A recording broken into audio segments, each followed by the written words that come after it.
Copyright disclaimer.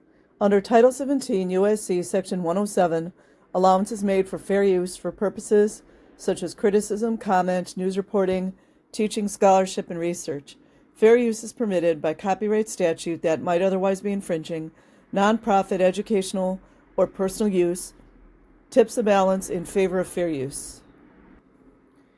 Okay, initially I had my link go to a news article, but it was gone, so I'm going to read what Tony Ortega posted on his blog. A Scientologist is brutally murdered in Peoria, but you didn't hear it from Scientology. Of course you didn't. By Tony Ortega, May 21st, 2019. It was a gruesome crime that shocked a university community. On the night of October 25th, 2 employees of Bradley University in Peoria, Illinois, were in bed in their home when they were awakened to be pepper sprayed, STABBED, and bludgeoned to death. Susan Brill de Ramirez, 63, was a highly respected English professor who had been on the university faculty since 1991. Her husband, Antonio Ramirez Barron, also 63, had been at the university even longer, since 1982, as a member of the technology staff. The man arrested for the crime was their own son, Jose Ramirez, 21, and another man, 20-year-old Matthew Roberts. They both await trial on first-degree murder charges. According to police, the reason Jose gave for killing his parents was that he was sick of them. After the killing, Jose put his parents' bodies into an SUV and then dumped them in a river a few miles away. He then called police to say he was concerned that his parents were missing, but eventually he led them to the bodies.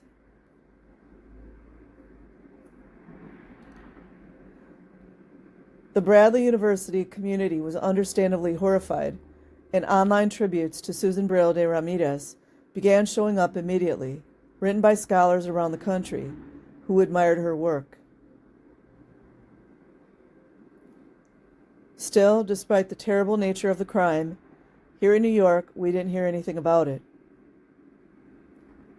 Until a few weeks ago. One of our readers told us a strange story. She said a bit sheepishly that the home owned by the university couple was already on the market and that it had garnered considerable interest, despite its association with such a gruesome scene.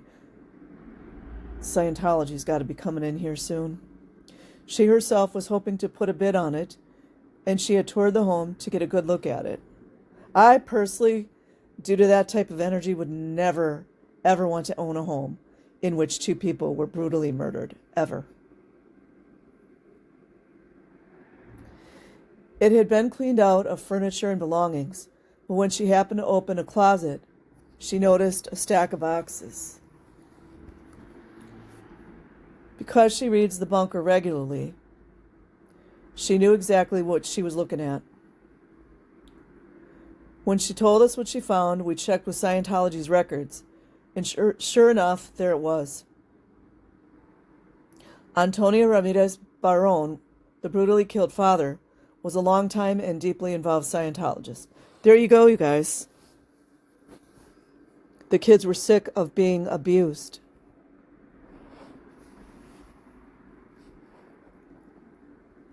Left behind in a closet was a stack of the basics, set of books and lectures that in 2007 all Scientologists were under heavy pressure to buy in multiple quantities, at about 3,000 a set. Many of the sets of books that church members felt obliged to buy that year sit in closets or garages unopened to this day. Also, don't they, like the upper management, make people buy their own books to up the stats or up the sales? According to Scientology, According to Scientology's own publications, Antonio Ramirez Barón had gone clear in 1991, and he had done the L rundowns a few years later in 1994. The L rundowns have been described as akin to graduate school for Scientologists. They are extremely expensive and can only be done at the Flag Land Base, Scientology's spiritual mecca in Clearwater, Florida.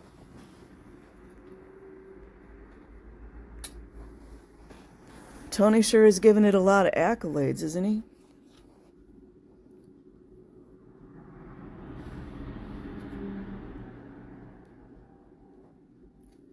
Completing the 3 L rundowns, L10, L11, and L12, were those given by children as well? Inquiring MF minds want to know.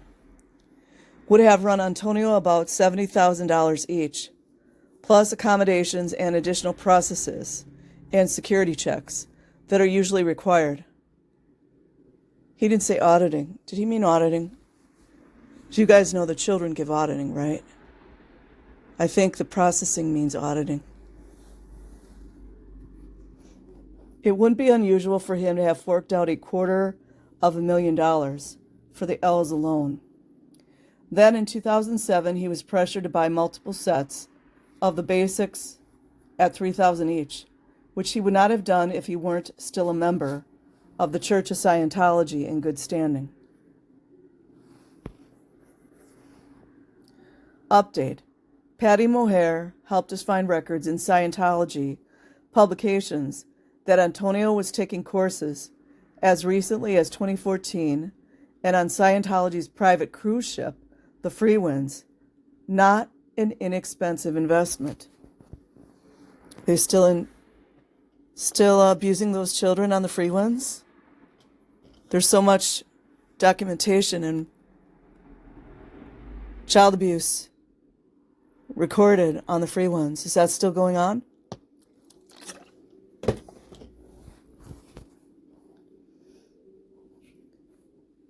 Friends of the family we talked to said that they knew Antonio had dabbled in Scientology at one time, but they were surprised when we told them how heavily involved he actually was. Can we get to the point of why they got murdered? You guys should be able to read in between the lines there. But did Antonio's involvement in Scientology have anything to do with his and his wife's deaths? I'm interested to see what he's going to say. Naturally, we thought of Ellie Perkins, another Scientology parent, who was stabbed to death by her own son. You see, he didn't give the background on that one. It's because she was not denying the son antipsychotic medications. Yeah. Ellie had tried to treat her son, Jeremy's schizophrenia, with vitamins on the suggestion of a Scientology doctor. What's a Scientology doctor's name? You should have the name in here. You don't just put that. As a devout church member, Ellie resisted any attempt to get her son treated by psychiatrists, whom Scientology considers the ultimate evil in the universe. In 2003, Jeremy Perkins fatally stabbed his mother 77 times. She was also, I do remember this about this story, and I'm going to ask a question. How do they count the amount of times someone gets stabbed? You guys ever wonder that? I mean, I guess you could kind of guess, right? Maybe the coroner does have a way, but it just seems like, I mean, that's really gruesome. I just can't stand gruesomeness. But 77 is definitely a magician number. But not to say that that's what's being done here. But 77 is huge magic and magical number. He was finally then institutionalized. Yeah, because he was a child of Scientology, again, that got no help. Got no help. Abused. But too late to save his mother's life. Had Scientology influenced the way Jose Ramirez was raised? No shit. And was he also denied mental health treatments? That night, might have prevented last October's tragic double murder. Well, have they found him unfit or something? No word of abuse either, is there? Never is there?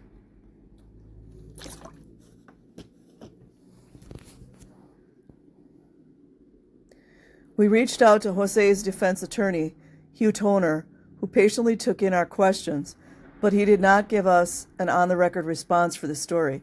It's confidential.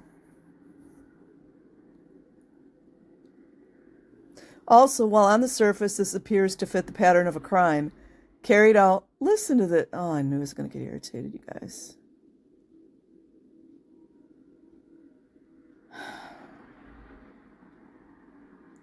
This is, what do they call this when you,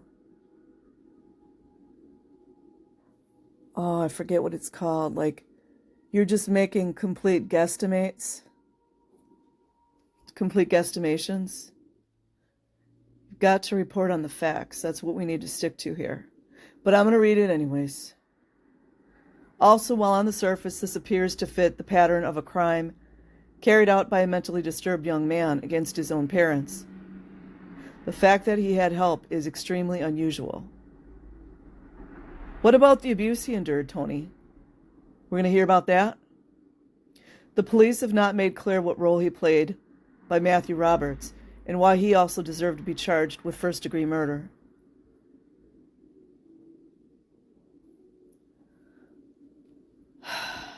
Don't you guys wonder what Antonio went through as a child, being a child Scientologist? No mention of that, is there? There never is there?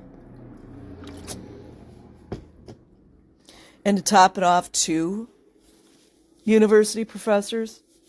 Can you guys imagine what that was like? I don't know, I'm just not a bunker fan, but I just thought, at least to cover it, I don't just appreciate how he's framing all this. And while Antonio was a longtime Scientologist, no, back it up, back it the fuck up. Antonio was a child Scientologist. What that means is he was a Scientologist against his will. That's what that means. Let's just get it all cleared up. His wife was not. Well, what does that tell you guys? And not everyone that takes people out is completely mentally deranged. Yes, it's a violent act, but it doesn't always mean that someone's completely insane. We don't know what happened behind those doors. Susan Bril de Ramirez was a deeply involved member of the Baha'i faith, from one cult to another, and a family friend tells us that Jose was also active in the local organization. And no shade to anyone, but a lot of times people go from cult to cult. I almost joined a few cults. Thank God I didn't. Mary Ann Crenshaw at Peoria's Baha'i Center told the Chicago Tribune that Brill was a friend of the faith who frequented our Baha'i Center and was very engaged in the community. What do you think your Scientology parents thought of that? What do you guys think? Threatening to disconnect and God knows what else? He couldn't be a Scientologist and in the Baha'i. They don't allow it. Were the parents threatening to end his, maybe he has some type of inheritance? Were they threatening to take his Scientology job away? Threatening disconnection of the family? Isn't that funny how Tony didn't cover that part? I mean, hearsay, that's the word I was looking for. We can always have a little bit of hearsay and kind of, guess or think about what we think might have happened. But you always have to distinguish fact from, just talk or just questions. You know what I mean?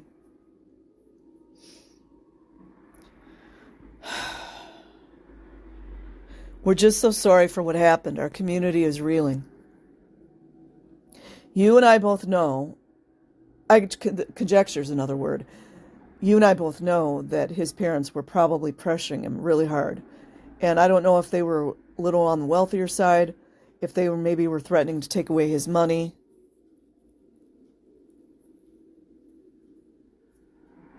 Or, we just don't know. There's more to this.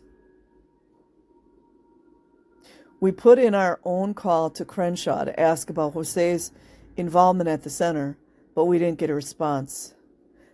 Bradley University made public statements about the deaths of its 2 employees.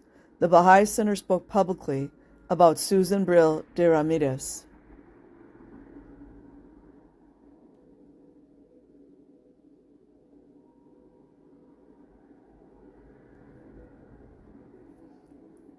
Scientology, you guys are going to be deny. Scientology, meanwhile, said nothing about the death of its longtime member. Wonder what kind of blackmail everyone had on each other, don't you guys? We reached out to one of the academics who provided such moving tributes to Brill, Christopher Buck, who was affiliated with Penn State University. Although my friendship with Susan was cordial, it was neither frequent nor close. Well, you were probably thought of as a suppressive. She did not take me into her confidence, so I did not know of Tony's connection with Scientology, he wrote to us. I will never endorse violent crimes like this, ever, but it does make me wonder what was going on behind closed doors. But we are grateful for some help from another friend of the family, author David von Baron, who has written some of the most interesting portrayals of Susan Brill online. Here's a sample. I'm just going to jump in here, you guys, and say, and I'm sorry, I don't think everybody's a narcissist. I don't. But if there is any narcissism going on here, they always have to control the narrative, right? They always do. Always, always, always. Dr. Brill de Ramirez was and watch, like, if they're going to make them like, walking on water, like they were Jesus and Mary, something's up. Dr. Brill de Ramirez was an electrical socket of intellectual thought. But how did she treat her kids? That's what we want to know. She published a book on Whittington and critical theory. She brought cool Native American authors to campus. She was an endless avatar for environmental change. How'd she treat her children? Don't you guys want to know how she treated her children? That's what I want to know. For environmental change, indefatigably championing humans' rights, sounds like virtue signaling, across our solar address of the globe. What'd she do for her children? That, to me, and I'm not a mother, but that is what really defines a woman who has birthed children, or even the maternal aspect of a woman who did not birth children. That's the way I look at things. She took off religious holidays no one ever had heard of. Yeah, there you go. Like L. Ron Hubbard's birthday. She was a visionary with her diet. Oh, wow. Wow, she really touched the planet, everyone. Espousing this, boy, he's putting all fancy words in here. The salubrious tenets of vegetarianism and organic victuals decades before highbrow restaurants began modifying their menus to accommodate millennial demand. I don't know. I had something funny here, you guys. And I will never, never, never back up or subscribe to someone who does such a violent act. But all I'm saying is there's more to this.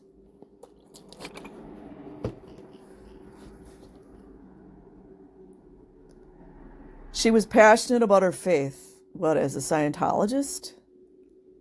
Do you guys wonder if this dude's a Scientologist? I'll bet he is. I'll bet he is. I'll bet he is. I'll bet he is. Don't want any black PR. And how is this writing an article? No shade, but maybe I'm giving shade. How does this bring to us the kind of information that we need when 2 Scientologists were murdered? And why is there no mention of their, I don't know how many children they had, but child Scientologists that you and I both know how many of these child Scientologists are abused heinously. She was passionate about her faith as well as Native American culture. She loved her students. Oh, wasn't she great? And nothing gave her more pleasure than watching formative words they scribbled on the anemic pad. The anemic pad, you guys. The anemic pad. Anybody who knows why I'm making a joke, you'll understand.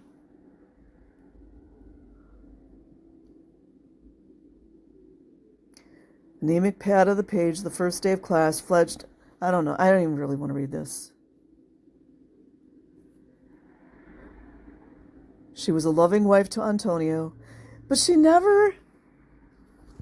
Okay, so at the end, at the very end, after we've heard how amazing and how we should have a parade for her and how she changed the world and she was into Native American stuff and her, phony Scientology religion and all this stuff, and she changed the world, she did this, she did that. The very last sentence, she was wonderful mother to Jose. No explanations of why she was a wonderful mother, right? Which makes me doubt that. And opinions are free to have in this world. Theories are free to have in this world. Questions are free to have. We reached out to Von Behren, and he was enthusiastic about helping us out. Don't you guys find that kind of weird? Why would someone be enthusiastic when there was just a brutal, violent, double homicide? Seems weird to me.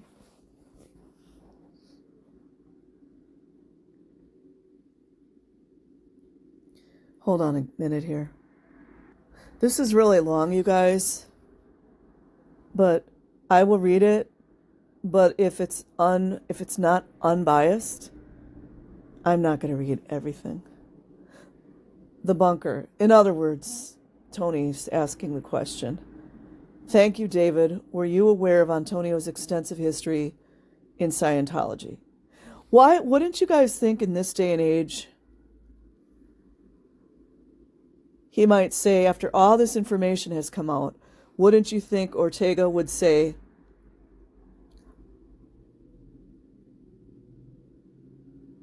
was Antonio a child Scientologist? Which we all know he was. Or he could say something like, what was it like for Antonio to be a child Scientologist, getting ethics handlings, making amends, having to do KRs? Something a little more like on that vibe, Getting very sus about some of these individuals. David, I did hear that he used to dabble in Scientology back in the day.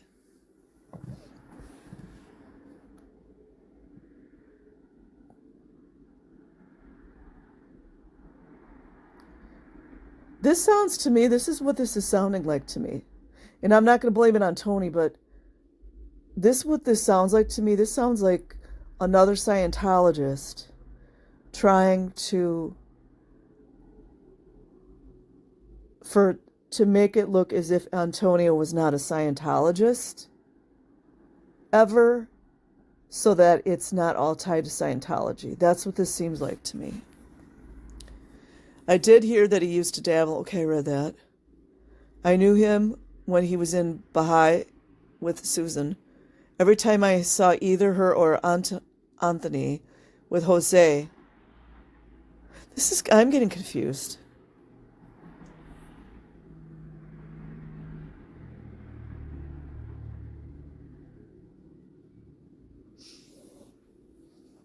Okay, so it was the father was into the Baha'i. I'm sorry, you guys. And look, he's going to talk about how great of parents they were again, which makes me extremely suspicious. I don't know, I wasn't there, like BJ Investigates always says. Every time I saw either her or Anthony with Jose, they were exceptional parents. I mean, unless you're with that child when they go home and you see how they treat that child every day behind closed doors, you don't know that for sure.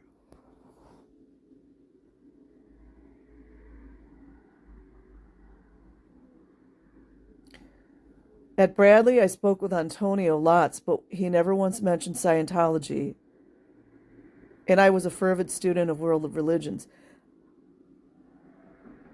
I got so confused, you guys. I don't even know if I should post this.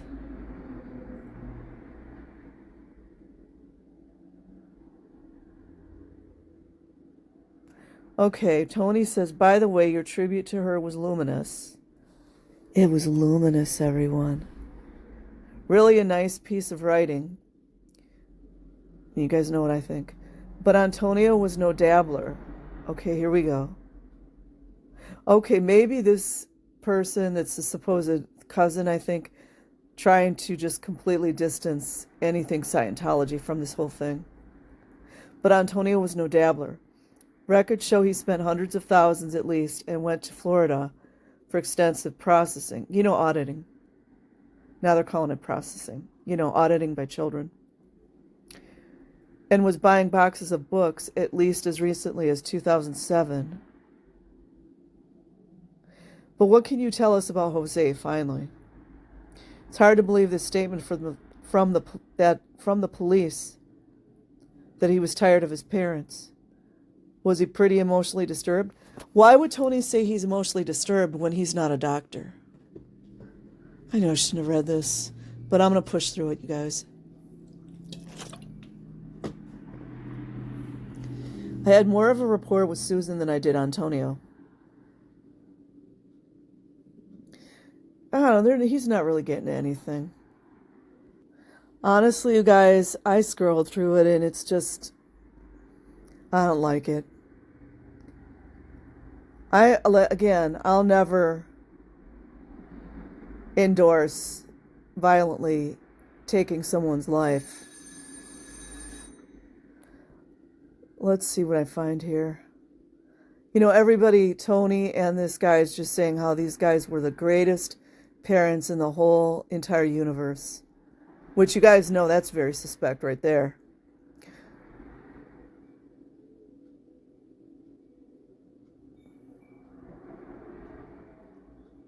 I think they're not talking about stuff. So this gentleman says,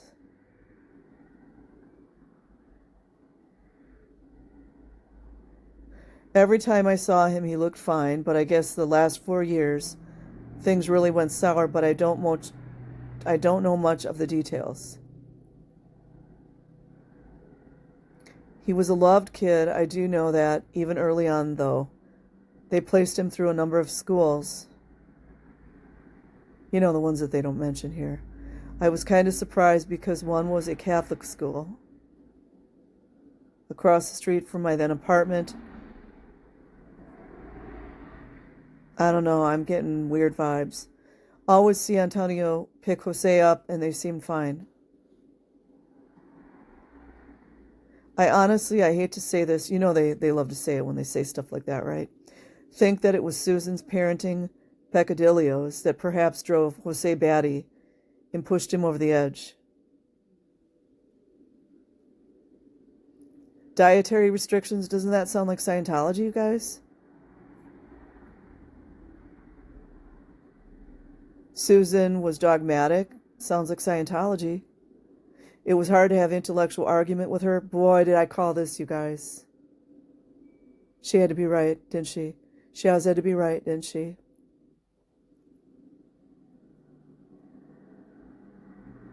Said it was hard to have intellectual argument with her because you weren't going to win. Narc much? I could see Jose being a typical teenager and experimenting the way typical teenagers experiment with life. I don't know, you guys. I'll put a link in the description box. I don't know. Anyways, here it is. I'm going to do a little more digging into this one, but you guys know there's more to this. I'll put a link in the description box. Like and subscribe if you choose. Otherwise, have an amazing day or night wherever you are. Peace.